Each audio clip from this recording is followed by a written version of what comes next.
Good evening. I'm Sam Gold. A lot of people have asked what happens to those that guard our money, the security people, the armored car drivers, the armored car tellers. What happens when they get injured on the job? Tonight, we have a guest on the phone, Adria Hernandez from Whittier, Southern California. Good evening, Adria. Good evening, Sam. Let me ask you a couple of questions. Who was your employer when you got injured on the job? The employer I worked for was Wells Fargo Armored. Well, that's now Loomis Fargo, is it not? Yes, it is. Okay, so Wells Fargo and Loomis, which were two of the big players in the armored transport field, merged at some point in time. Tell me, what kind of injury did you sustain, and how did it happen? Well, I was working in the vault as a vault teller, and I worked about 10 to 11 hours a night, 5 days a week. And what we would do was verify the money that was brought in from the ATM machines, and the work included picking up bags that were pretty heavy.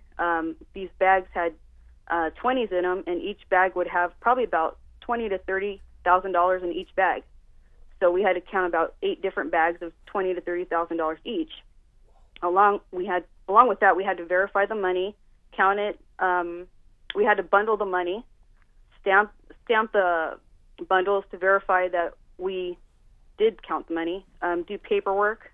There was a lot of repetitive motion constantly going on, and we'd have to put these bags of money into the vault. And on top of that, we also had to allow the armored guards in and out of the vault, which had a button that was above your shoulder. So we were constantly, pressing buttons above our shoulders all day. Did you guys have anything like man traps and stuff like that? I believe we did, yes. That's why we had to press the button to allow them in. Years ago, we had a Security Pacific Bank for a client when I used to do HVAC service, and we used to service their central cash facility where they assembled all the cassettes for the ATM machines, and that was quite an interesting experience. And armors were coming in and out all the time, and they wondered why it took me 8 hours just to change a set of filters. Because every time an armored would come in, I had to remove my ladder and clear out. They'd load and unload, and then I'd have to go back and put the ladder back up and pull another filter out until another armor. It just took forever. But yeah, that was the way it had to be done. Those were the rules, and they certainly didn't mind paying a premium, for me standing around all day watching them count money. Who was the workers' compensation insurer for Wells Fargo Armored at the time? The insurer was Travelers Insurance. Okay, which is now St. Paul Travelers. They also merged. Yes, they did. Okay, how do you feel Travelers has been treating you, throughout the injury? Not very good. When I initially had gotten injured, I really didn't know what carpal tunnel was at the time, and that's what the injury started as. Okay. I started getting like a pain in my right wrist, and I didn't remember falling or hitting it on anything, and I had no idea why it was hurting me so bad. So on my own, I went and I saw a different doctor, on my own, and he's the one who told me it was a work injury. I went back to the employer and explained that to him with the paperwork from this orthopedic doctor that I had chosen on my own, and they were not very happy with that information. From what I was told from other coworkers is that they were very suspicious of me because I hadn't worked there long, and they were wondering what I was up to. I was harassed a lot on the job while I was still working there. Mm-hmm. That which included, a lot of whispering when I was there. When I did have to go to the doctor, which I requested to see the doctor, they would say little comments, have a good time at the doctor. And what did you tell them? I didn't, I kept quiet because I didn't want in any way for them to try to fire me and say that I was being insubordinate or rude or, they felt threatened in any way. So I didn't say anything. I just, listen, and I would document everything that they were doing. Let me ask you an interesting question. Did you feel that you were bullied? Yes. In the workplace because of this? Yes, definitely. I had a supervisor have me go in a room separate from everyone. She was an assistant supervisor, and she basically told me that nobody believed that I got injured there, and she was the only one that had the guts to tell me. And that she was comparing herself to me, saying she had been working there for 6 years, and she couldn't believe how I could get hurt in such a short period of time. And basically, which is what I had initially felt that they felt about me, because the way I was being treated. And it was, I cried. I didn't want to go to work. I didn't want to go back to work. I cried every night because it was horrible. Horrible. What year did this injury occur? It occurred in, I believe it was 1994 or 95. I think it's 94. It's and been you've so been long. dealing with this for over 12 years? Yes. But wow. the injuries and the injuries have gotten worse over time. It started out with carpal tunnel, and now I have a lot of different injuries because of the domino effect of not being correctly treated. So you'd say that they were compensatory injuries? Yes. Okay, now that puts you in prior to the medical provider networks, thank heavens. Now, you went to the company doctor, or were you able to go to your own doctor? Well, they sent me to their own doctor when I had told them of Dr. Lugo, which is the doctor I had seen on my own, that he said it was work-related. They sent me to one of their networks or doctors, and I had begged him to please allow me. I said, please, I can't work anymore. Let me have a day off or 2 days. My wrist is killing me. And I could tell he felt sorry for me, but he would tell me, I'll be right back, and he called the employer, and the employer told him not to let me off of work. That so, sounds strange. Yeah, so then he told me, well, you know, he was sympathetic towards me, but he had to do what the employer asked him to do. What were the doctor's restrictions with reference to your injury? What did he tell you what to do or what not to do? Well, I was supposed to do modified work and no writing of any kind, which is what they made me do. They didn't follow the instructions, so it just kept getting worse and worse. And I went back actually to see the same doctor, and I begged him again to please allow me to leave, have a few days off. And he said, I can't, the employer won't let me. And I was thinking, well, who's the doctor? You are. But I guess he was afraid of the employer they weren't going to be happy with him. Are they paying you disability at this point in time? No, they're not. And what is the reason that they gave you for terminating it?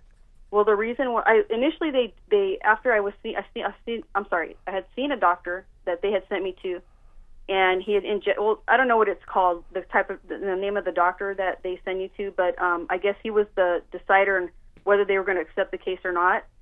And you call it AOE, COE, arising out of employment. I see what's happening there. Anyway, continue. Yeah, and he said that I had tendonitis and that he was going to inject my wrist with cortisone, and that if it had felt worse after he did it, then it was something else that was going on. Yeah. So when he did inject me, it got 100 times worse. I came back and I told him, hey, now I'm worse off than I was before. And he told me he didn't want to treat me, he didn't want to touch me, he didn't want to do anything. So he ended up saying that it was work related, I guess. He told the employer. So they had to pay me. So your employer was pretty much just ignoring the doctor's restrictions. Correct.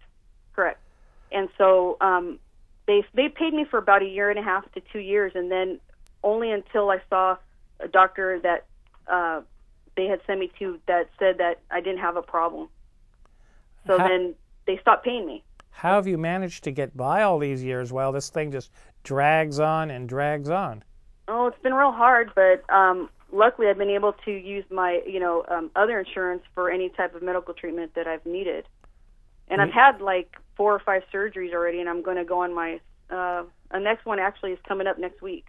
Did the insurer pay for those surgeries, or did you have to do that on your own? Oh, no, they've denied everything. I have had to do it on my own with my own Medi-Cal insurance and Social Security, Medicare. That is truly outrageous. Let me ask you about the insurance company. I assume that they engaged a defense attorney? Yes, they did. What is the firm? What's the defense firm you're dealing with? The law offices of Dennis Hershaway. Dennis Hershaway? Unfortunately, yes. Well, folks, if you remember back several episodes of Injured on the Job when we had Barbara Clark on, you heard about Dennis Hershaway. This attorney has probably been admonished, sanctioned, and gosh knows what else by every doggone workers' comp judge in the state, almost. He's unbelievable. The stuff that this guy pulls is truly outrageous, and why the state bar hasn't gotten after him and sanctioned him in some way, shape, or form, I don't know. Well, what are your experiences that you had with Mr. Hershaway? Well, he's in the depositions that I've had, and I've had plenty of them. I have probably about 7 or 8 since the case began. He's been tried to intimidate me by yelling at me when you ask questions. He's tried to intimidate my doctors with letters before I've even seen them, telling them they're not going to get paid because the case was denied. Was the case denied when he tried to intimidate them? Well, first they accepted it, and then they denied it. So I don't understand how that works, but it was denied at the time that he did it. He did do the letters. I'm just trying to think. There's just so many things that he's done. He sent me, the doctor that he sent me to, which is Dr. Thaler. He's the one that Where's he located? He's located in West Los Angeles. Okay. He's an orthopedic doctor, and from what I understand, Hershaway uses him all the time. And he says that what I have doesn't exist. He doesn't believe I have thoracic outlet syndrome, among other things. Okay. And he believes that doesn't exist, and he called it generalized pain syndrome, which I really don't know what that means. That was his diagnosis of what I had. And when I did go see him, he made my injury like 300 times worse by pressing on my shoulders with his weight. And he did it about 3 times. And I told him to stop, and that he was hurting me, and he told me that he knew it hurt, but he had to do it. I don't understand that, but that's what he told me. And ever since that happened, my injury has gotten worse, extremely worse. Has your attorney sent you to his own doctor? Yes. And what did the doctor... Dr. Carr. Dr. whom? Dr. John Carr. What does Dr. Carr say? Oh, Dr. Carr says that it is work-related, and I have several different injuries. I mean, I can give you a couple of them. It's thoracic outlet syndrome. Okay. Peripheral neuropathy. Okay. Reflex sympathetic dystrophy, RSD. That's otherwise actually it's RSDS. Right, RCS, correct. And it's really nasty. Yes, and I also have carpal tunnel on both hands, besides multiple nerve compressions in both arms. So because this injury wasn't taken care of in the correct way, I'm suffering with this now, all these other problems now. Now, you're married and have a family? Yes, I am. How is this injury, and how has it affected your family life and your ability to take care of your family? Well, it's been pretty devastating. Of course, I'm not able to work. I received Social Security at 35 years old. My husband had to quit his job because I have a 4-year-old and I have a 14-year-old. And he has 4-year-old and a 14-year-old? Yes. Oh, okay. 2 girls. And he has to stay home and help with the 4-year-old because I'm just in too much pain to to move hurts. So he has to basically do the, cleaning, cook the meals, wash the dishes, do everything that I usually would do if I were well. Even driving hurts. But I have to drive, so, but everything hurts all the time, and whatever I do. Take a shower is very hard. Just the basic things I have to do to live is very painful. So this has pretty much turned your whole life upside down. Definitely. And it's caused me a lot of depression because of this. I'm not able to do the things that I can do with my kids that normal moms can do. Go to the park and play and run because I get so tired. So it's been a horrible experience for me. Let me ask you a question. I was reading a case where Mr. Hershaway was involved, and one of the things he did was they said he was judge shopping. Yes, I've heard that he's done that. And also he tried to schedule depositions after discovery was closed. That's correct. I've heard that too. Also. Well, as a matter of fact, let me give you an example in my case what he did.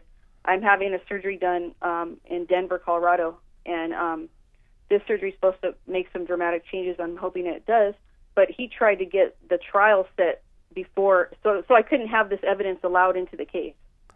why should you have to go all the way to Denver to get the surgery when there are plenty of doctors here in California that are more than qualified, to do this type of operation? Right. Well, the reason we have to go to Denver is because the doctor that's going to be doing the operation, his name's Dr. Annis. He specializes in this type of surgery, and what it's called is first rib resection. And I've had it done already one time, but see, it wasn't done correctly, or it didn't work. So he's an expert at redoing these type of surgeries, and he's the only one in the United States that does it. Retrying the surgery to do it over again after it's been done and it didn't work. And he's had very good outcomes with his patients. So he's one of the best. He's nationally known. My own doctor, Dr. Carr, who I've been with for 11 years, since the case has been on, has followed his work and told me how this guy, he knows everything about my condition. So I couldn't have a better doctor, and luckily he takes my insurance. Wonderful. Yeah. One thing that really bothers me, and I know this bothers a lot of people, and we have to ask ourselves, in this system, the way it's set up. Now you've got two doctors. They both, took the same examination to become physicians in California, and supposedly they're both orthopedic specialists. How can two doctors utilizing the same industry standard diagnostic procedures come up with evaluations that are literally 180 degrees out of whack with each other? Well, from what my doctor says, is Dr. Thaler doesn't understand what I have, so he just says that it doesn't exist.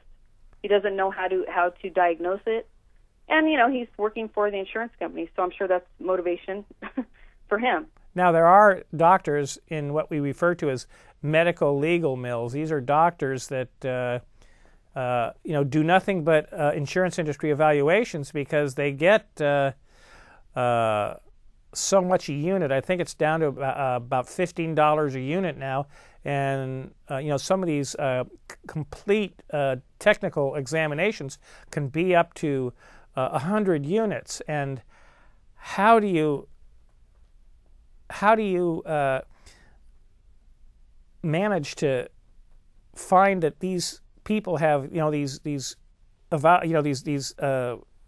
outcomes of these prognosis of the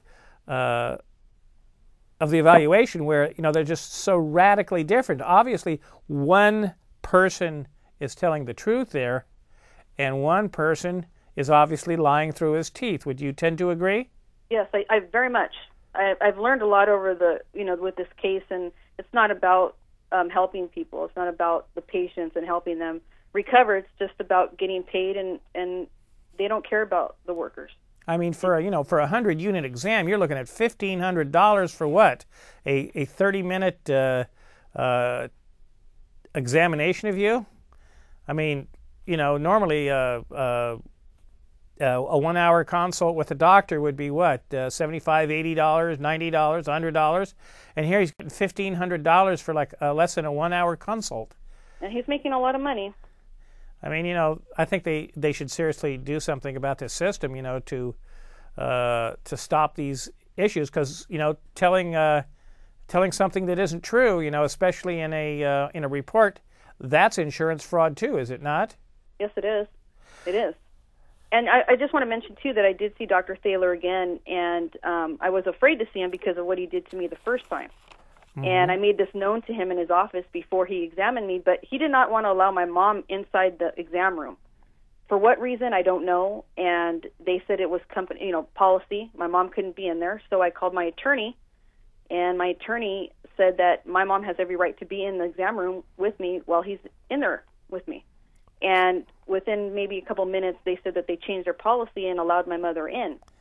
But I did inform him that I was very afraid for him to touch me because he made my injury 200 times worse, and I was very afraid that he was going to hurt me again. And his response to me was that he would never have done anything like that, and if I would have told him he was hurting me, he would have stopped. And I said, what I told him is, I told you to stop, and you told me you had to do it. And he didn't say anything. So, but, my mom was watching very closely, and of course he was very gentle when my mom was there in the second time around. It's not as pushing pushing as hard as he did in the first Not at all. evaluation? I mean, it was horrible. He had his body weight on my shoulders, and he pushed down on my shoulders. Okay. I don't know why, but... Is your attorney handling your case as you'd like to see it? Are things getting done in a timely fashion? Well, I'm not really happy with the length of time of the case. It's been 11 years, but I don't know if that's their fault or not. Hershaway likes to drag these cases out, from what I hear, and this is just typical of what he does, because he makes a lot of money doing it while we're starving. Well, So, he's running a taxi meter. Your applicant's attorney is going to have to wait until this case is over before he even sees his money, because his payment is predicated on the amount of permanent disability payment that you get, and he's certainly got no reason to stretch this out, because he's not getting paid until the case is over. And as you said, this has gone for almost 12 years now.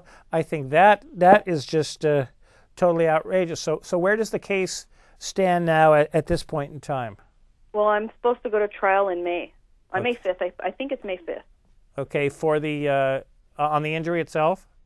I believe so. Yeah, he's been trying to, I guess it's called apportionment, so I think that's what he's been trying to do, is apportion it to other things. Initially, it was I was a fraud. I forgot to mention that he threatened me to prosecute me for fraud if I didn't accept his $2,500 settlement offer. He can't do that. That's outrageous. That's illegal. Adria, cannot thank you enough for taking your time tonight to tell us about the case. We wish you luck. We're certainly going to contact you again and see, the progress of your case. Good luck on having your surgery in Colorado, and we hope it relieves you of your pain. Thank you so much, and I was glad to be here. Well, this is why Injured on the Job exists. We're here to, give you the media, in your case, the media attention that it deserves. Well, thank you so much. Good night, Adria. Good night.